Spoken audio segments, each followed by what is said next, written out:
सावन त्योहार है शिव का, सावन त्योहार है श्रृंगार का, सावन त्योहार है शिव की आराधना का, सावन त्योहार है शिवमय हो जाने का। इसलिए हर सावन सोमवार हम आपके लिए लेकर आते हैं शिवधाम से जुड़ी आस्था, भक्ति, रहस्य और चमत्कारों से परिपूर्ण एक यात्रा। नमस्कार, मैं हूं आपके साथ विकास द्विवेदी और आज अनादि टीवी के माध्यम से हम आपको कराने जा रहे हैं दो ऐतिहासिक शिवधाम के दर्शन। पहली कहानी टीकमगढ़ जिले के बैजनाथ धाम की है, जहां शिवलिंग के साथ साथ पहाड़ की ऊंचाई भी बढ़ती है। वहीं दूसरी कहानी छतरपुर जिले के बिजावर तहसील के जटाशंकर धाम की है, जहां कुंड के पानी से स्नान करने पर त्वचा संबंधी तमाम बीमारियों से मुक्ति मिलती है। तो आइए बिना देर किए हुए करते हैं शुरुआत और चलते हैं बैजनाथ धाम की यात्रा पर।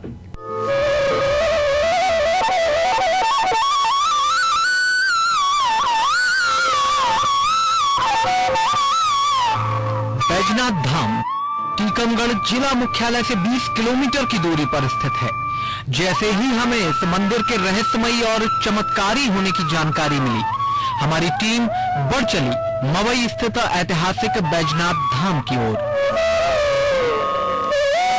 मंदिर के बारे में कहा जाता है कि यहाँ स्थित शिवलिंग अति प्राचीन है, जो पहाड़ पर स्थित एक गुफा में प्रकट हुआ है, यानी कि भोलेनाथ स्वयंभू है।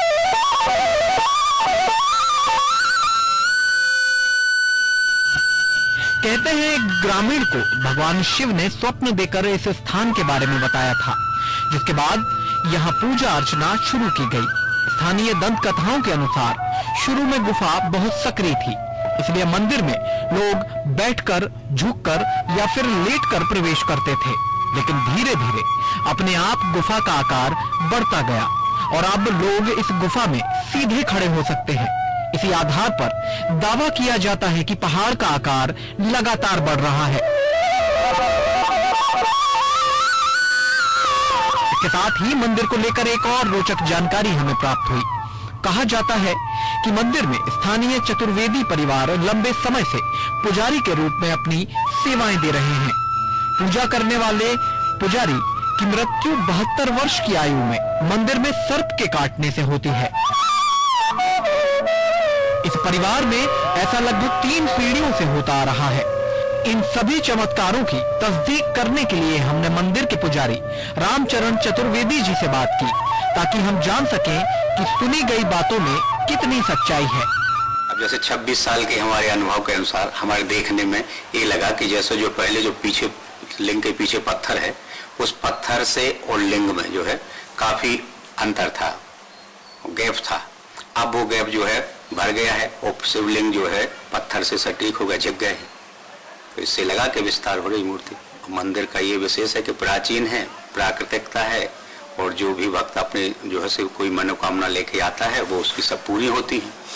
अब ऐसा 3 पीढ़ियों से हुआ। जैसे हमारे जो है बाबा को सर्प ने काटा था, हमारे दादाजी को, तो वो वहाँ यहीं रुके रहे और फिर जो है वो ठीक हो गए थे सवेरे। फिर उन्होंने कई सालों तक आगे भी पूजा की। फिर इसके बाद जो है दूसरी पीढ़ी में हमारे पिताजी को भी सर्प ने काटा, 72 वर्ष की उम्र में काटते हैं। और पिताजी तो बोलते रहे कि यहाँ से नहीं ले जाओ हम लोग, लेकिन दर्शनार्थी उस समय थे, तो उन्होंने कहा ऐसा थोड़ी होता कि भाई किसी को सर्प ने सताया उसको इलाज नहीं कराएं। तो इलाज के उद्देश्य से ले गए, लेकिन वो मना करते रहे, तो फिर वो ठीक नहीं हो पाए थे। अगर यहीं रखे रहते या वो बने रहते तो ठीक भी हो जाते। अब वो तो ऐसा है कि यहाँ चूंकि उनके जलहरी में सर्प रहते ही। अब जैसे कई बार तो जो है हम भी जलहरी साफ करते हैं या कुछ भी, तो उसमें सर्प दिखा ही रहता है, बैठा ही रहता है। हमको भी कई बार मिलते हैं, तो हम उनको निकाल के अलग भी कर देते हैं। और बाहर भी जैसे अंदर मंदिर के बाहर भी सर्प रहते हैं, ऐसा नहीं है। कई बार जो है उनको हम अलग बाहर निकाल देते हैं। मंदिर से जुड़े इन ऐतिहासिक तथ्यों की पुष्टि और प्रामाणिकता को जानने के लिए हम पहुंचे वरिष्ठ पत्रकार प्रदीप खरे के पास, ताकि इन किस्से कहानियों की सच्चाई जानी जा सके। सुनिए क्या कहते हैं वरिष्ठ पत्रकार प्रदीप खरे। मवई के जो आस्थावान लोग हैं उनकी ये धारणा है कि जो बैजनाथ धाम शक्तिपीठ है, यहाँ के लोग मवई को ही मुख्य मानते हैं। असली बैजनाथ धाम का जो मंदिर है वो मवई में है और हजारों लोगों की मान्यता मवई से जुड़ी हुई है। बैजनाथ धाम मंदिर का जहाँ तक करिश्मा वहाँ का लोगों ने देखा है, एक समय था कि जब वहाँ पे एक आदमी भी अच्छी तरह से मंदिर में प्रवेश नहीं कर पाता था। जबकि आज वहाँ पर बड़े बड़े आयोजन मंदिर के अंदर हो जाते हैं, कथा वगैरह लोग कराते हैं, तो 15-25 लोग उस मंदिर में आकर, तो लोगों की तो ये धारणा है कि वहाँ शिवलिंग जहाँ बढ़ रहा है, इसके साथ साथ में वहाँ पर्वत भी बढ़ रहा है। तो आज दरवाजा भी उसका बढ़ा हुआ है और पहाड़ भी बढ़े हुए हैं। पहले वहाँ पे आयोजन हुआ करते थे, जंगल हुआ करता था, अब धीरे धीरे वहाँ लोगों का आना जाना शुरू हुआ है। और पुजारी जी के परिवार से भी जो चमत्कार वहाँ देखने के लिए मिलता है, उस परिवार से जितने भी पुजारी हुए हैं, चौबे जी का परिवार है, और सभी लोग पूरे स्वस्थ रहते हैं। 72 साल तक किसी को कोई बीमारी नहीं होती है। और 72 साल के बाद अभी तक जो 2-3 पीढ़ी से हम लोगों ने देखा सुना है, उसमें 72 साल की उम्र तक उनको कुछ नहीं होता है। 72 साल में शिवधाम की ओर पुजारी प्रस्थान करते हैं और सर्प के काटने से उनकी मौत होती है। तो वहाँ पे भगवान शिव के प्रति लोगों में अपार आस्था है, और एक ग्रामीण क्षेत्र होने के कारण वहाँ पे लोग विकास न होने के कारण लोगों का आना जाना कम है। तो हमारी तो ऐसी मान्यता है कि अगर वहाँ पर एक पर्यटक ग्राम के रूप में वहाँ स्थापित किया जाए और शिव जी के मंदिर को अगर वहाँ से विस्तार होता है, तो निश्चित तौर पर मध्य प्रदेश सरकार को और देश को एक आर्थिक रूप से भी मुनाफा होगा, और पर्यटन के क्षेत्र में एक विशेष नाम बैजनाथ धाम जी का होगा। वहीं वरिष्ठ साहित्यकार और इतिहासकार हरि विष्णु अवस्थी का पक्ष इससे इतर दिखाई देता है, जो बातचीत करते हुए बताते हैं कि कहानियां पूरी तरह से सच नहीं है। हाँ, नित्य प्रति संध्या को हम लोग नित्य प्रति वहां जाया करते थे, बैठते थे। उसके संबंध में अनेक प्रकार की मान्यताएं हैं। एक मान्यता तो ये सभी लोग उस क्षेत्र के मानते हैं कि वहाँ जिस कामना को लेकर, जो मनोकामना को लेकर जाते हैं, उस मनोकामना की पूर्ति होती है। और सबसे बड़ी बात यह है कि वहाँ कोई शिवलिंग नहीं है। जो जिसको हम शिवलिंग मानते हैं वो एक पाषाण का आकार है, उसको हमने शिवलिंग मान लिया है। तो एक पंक्ति है कविता की, विश्वास करो तो हर पत्थर में भगवान हुआ करता है।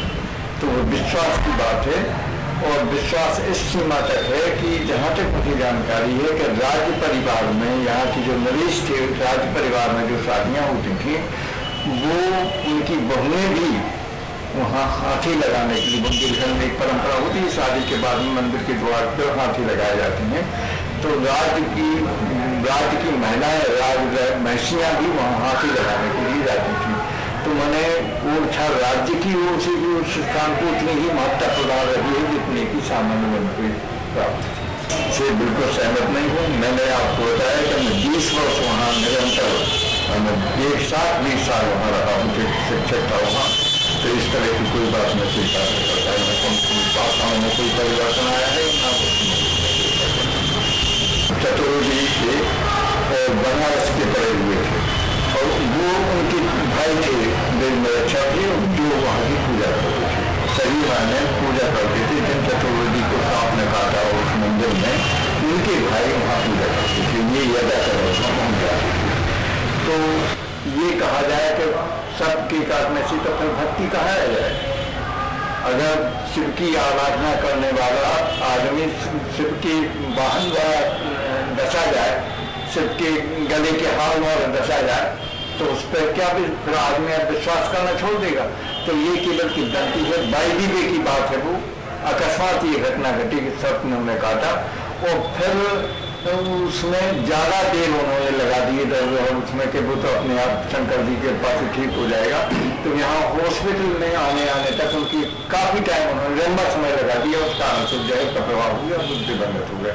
तो ये कहना सर्वथा गलत है कि वहाँ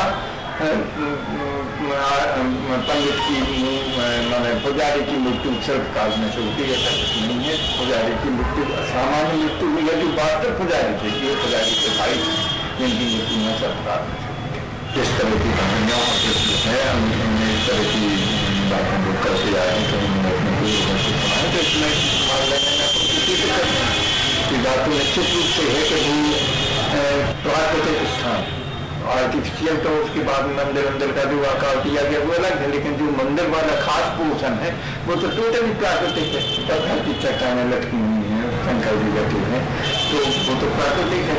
और उसका किसी न किसी ने तो पता लगाया होगा, कभी जंगल रहा होगा, पशु जंगली हिंसक पशु बन रहते होंगे, तो किसी ने पता लगाया होगा। ये बात तो सही तो आपने देखा कि मंदिर वाकई ऐतिहासिक है और कमोबेश इससे जुड़ी कहानियां भी। अब इनमें कितनी हकीकत है और कितना फसाना, ये तो शिव ही जाने।